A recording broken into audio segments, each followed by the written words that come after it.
and gentlemen, my topic today is the future of Europe and the euro. And my paper consists of two sections. The first section is on the rise of Europe and Western civilization. And the second section is on the decline of Europe and what Sarkozy, Merkel, and similar persons do for the decline of Europe. Before discussing the current problems of the euro or the decline of Europe, one might look back at European achievements and the days of European glory. Such a look backwards may help one to get a feel for which European achievements deserve preservation. In my view, European civilization should be credited with the invention of an institutional pattern which consists of three interdependent elements. First, limited government or individual liberty, which are just two names for the same thing. Private property second, and third, capitalism.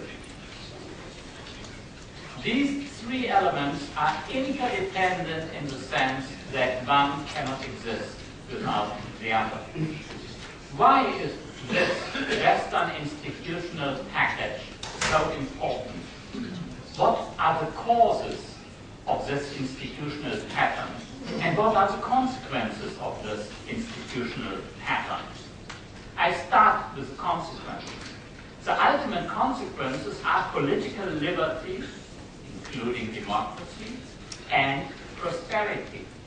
Europe and the West outgrew mass poverty much earlier than either Russia or the great Asian civilizations like China or India.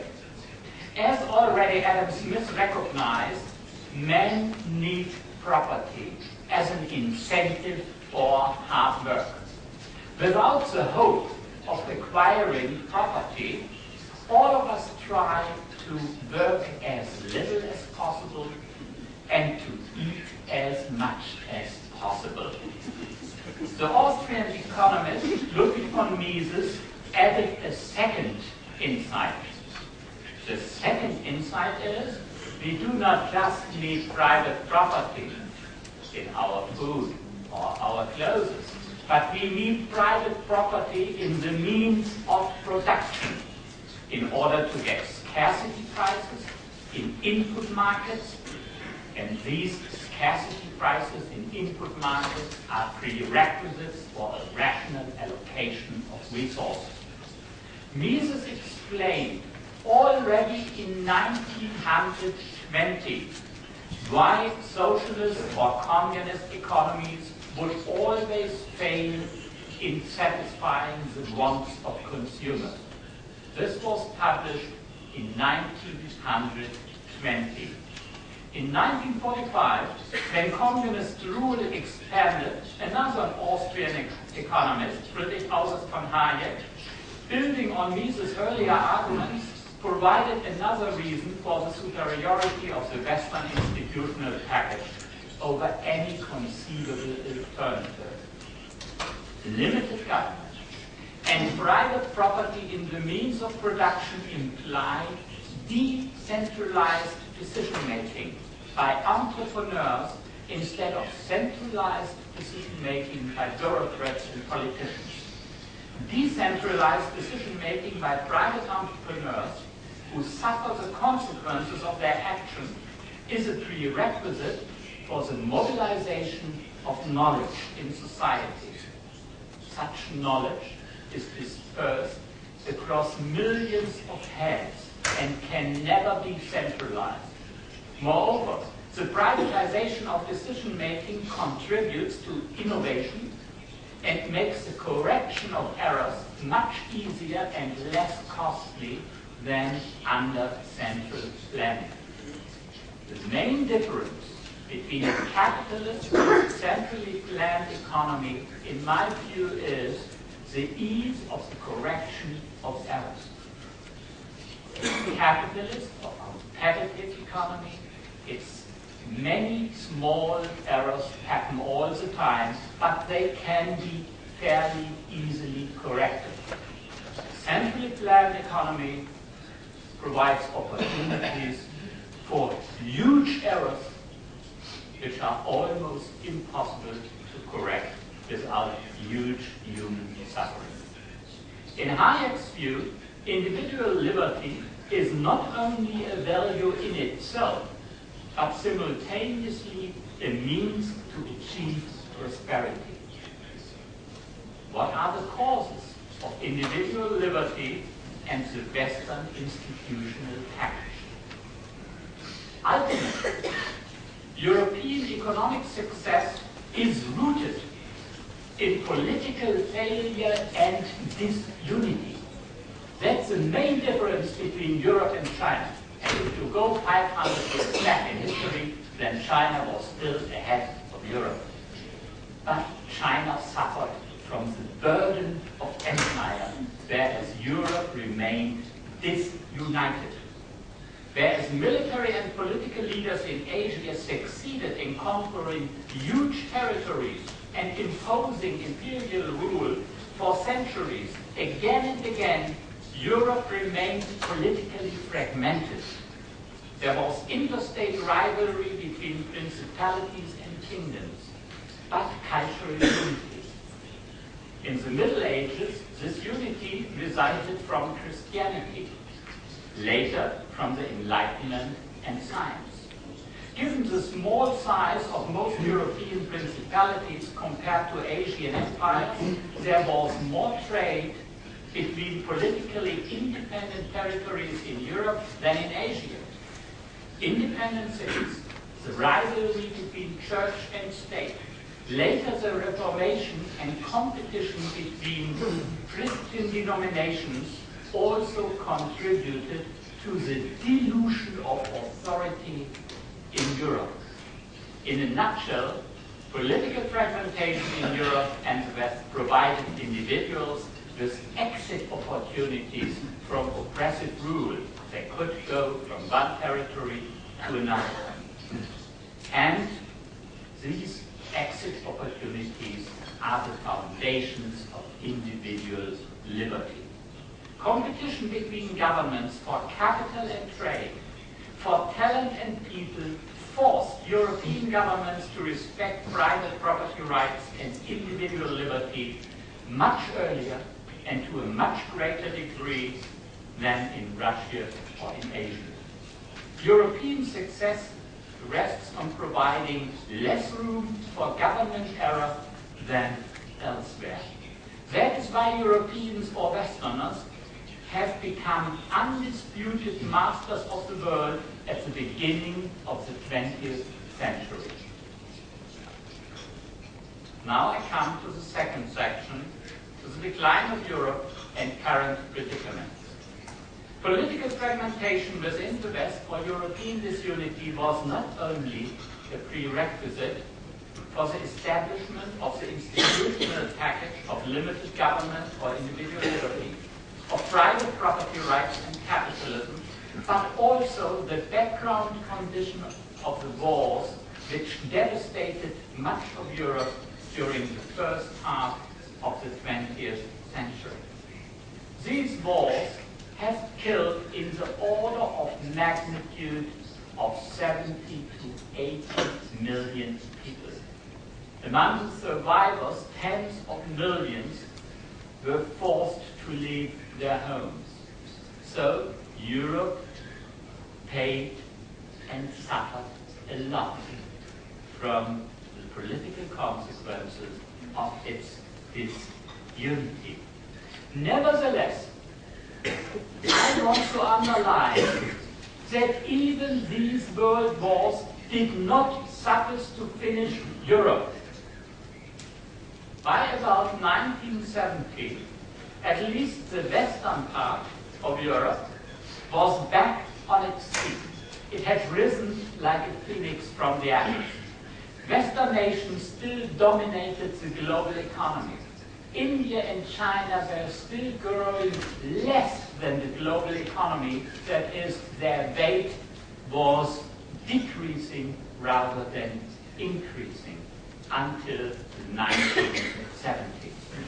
For the roots of the contemporary European malaise, we have to look elsewhere, not to the tragedy of world wars, of tens of millions of people killed or expelled. At the beginning of the 20th century, limited government was still a reality in the West. Now it has become a romantic memory of a golden past age or a distant ideal. At the beginning of the 20th century, government expenditures were still close to 10% of GDP in most Western societies and nowhere bigger than 17%. At the end of the century, state shares in GDP were about 1/3 in the United States and about 1/2 in most of Western Europe. Thus, limited government in the West suffers from erosion in Pacific Western Europe more than in the still war-fighting United States. In Europe, transfer payments have become the dominant element of government budgets. The new focus of European governments on transfers and the provision of welfare lead to unfortunate consequences. First, the tax and welfare state cannot avoid to punish hard work by taxes and to reward the lack of economic success by transfers. Such a reinforcement schedule undermines incentives. Second, the welfare state also undermines the willingness of parents to educate their children. Whether one is an unskilled worker or lives on income support at the taxpayer's expense, this hardly affects one's living standards. So why should parents of modestly gifted children teach them discipline and a willingness to work hard? It doesn't make any difference for the material well-being of their children. Third, the welfare state stimulates the wrong kind of migration. There are incentives for high earners to migrate to lower tax states and incentives for would-be welfare recipients to immigrate. All of these developments undermine the long-run viability of European welfare states. Worse still, most European welfare states have not been capable of financing the persistent expansion of the welfare state out of current taxation. Deficits and government debt have been growing for decades. With an explicit debt to GDP ratio close to 80%, Germany still counts as solid and attracts the envy of other states. But the German welfare state has made lots of unfunded promises, especially to retired people. If one includes such unfunded promises, then the government debt is about 3 times as large as Germany's GDP. In some European countries, the fiscal outlook is worse. In Greece, it might be about 8 times as high as GDP. But if you are indebted only at 300% of GDP, you still attract envy in democratic Europe. Currently, Europeans are on the road towards the continental version of the tax and welfare state. The original idea behind the European Union was commendable.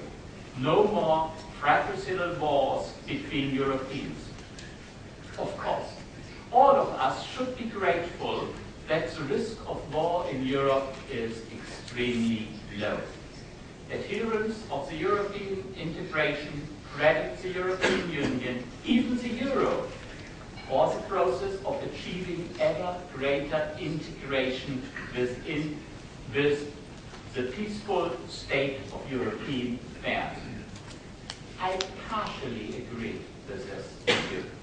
A free market in goods, services, capital and labor, that is economic integration does contribute to the prevention of war. I label this effect peace by trade, or even the capitalist peace. The European Union undoubtedly contributed to the capitalist peace. Furthermore, capitalism and free trade made Western Europe prosperous enough in the decades following World War II to support democratic governments. Thus, the democratic peace can complement peace by trade. But obviously, the democratic peace and the capitalist peace rest on a capitalist foundation. As soon as the European integration project undermines capitalism and prosperity is provided only by capitalism, it will no longer serve the noble cause of European peace. From the beginning, some economists doubted whether Europe was sufficiently close to being an optimal currency area for introducing a common currency like the euro, or whether inclusion of comparatively weak economies like Greece, or possibly even Italy, made sense at all. At least political leaders in the late 1990s still insisted on combining the common currency with a no bailout principle and the prohibition for the European Central Bank to contribute to the financing of government deficits.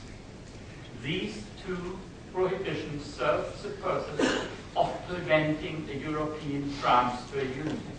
Governments still have to face the consequences of their profligacy. Of course, the European transfer union cannot avoid resulting in negative consequences, just as transfer payments within Western welfare states do. In a transfer union, responsible governments which avoid the debt and deficit trap will be punished by having to help others, whereas irresponsible governments with high and growing deficits will be rewarded by receiving assistance. Government irresponsibility within a transfer union will spread. Deficits and debts will grow. Sound money will become a victim. The higher debt and deficits become, the more attractive inflationary policies become. Europe is in peril. The welfare state has undermined incentives for more than a generation. Debt and deficits have been growing for more than a generation. Also, a graying Europe might need immigrants. We certainly do not need immigrants in our welfare systems, which happen to be the immigrants which we frequently get. Now, the Eurozone, the core of the European Union, adds another problem, the transfer union. The European Central Bank has been buying Greek and Irish and Portuguese government bonds.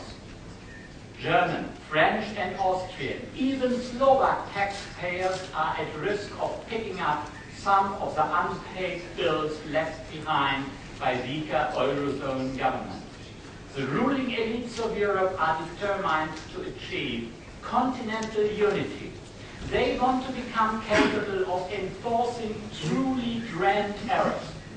First, the transfer union, which later is likely to result in the inflationary union. Before World War I, we had an obstacle against inflation, the gold standard. After World War II, we still had independent central banks as an obstacle against inflation. But the gold standard has gone, and the responses to the financial crisis undermined central bank independence. Democratically elected politicians seem to dislike hard budget constraints as much as central planners did. They are on the way to liberate themselves from such chains. The fruits of centuries of European disunity are at risk. Limited government and individual liberty, private property rights and capitalism. In the long run, even democracy and peace. Thank thank you for your attention.